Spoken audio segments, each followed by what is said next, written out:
On the Edge Survival here. In one of the previous videos that I made, I recommend that you buy a camp stove.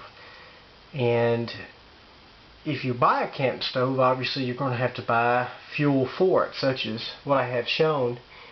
But the big question is, how far will one bottle of fuel go? And I just did a test on one bottle, brand new, and I ran it and got over an hour and a half burn time out of one bottle. Now the particular stove that I have, and as I said, you can see that in another video that I made previously, is a 2-burner stove. And what I did, I hooked the bottle up, I turned both burners all the way up, full blast, and I let the bottle run continuously.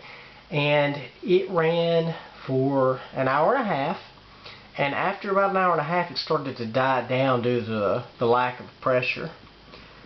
My other concern about burning a bottle for that long was if there would be any damage to the actual stove, because most people will cook on the stove, finish cooking, and turn it off, and it doesn't take an hour and a half. Well, no damage that I can see occurred to the stove due to this test.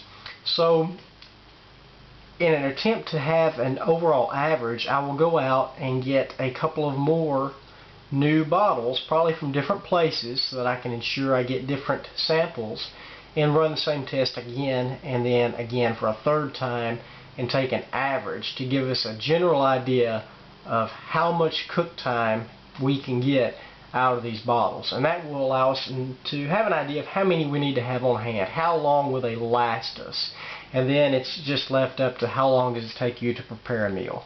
And that's going to be different with everybody and with every meal that you cook. So once again, from On the Edge Survival, Coleman fuel propane, an hour and a half burn time.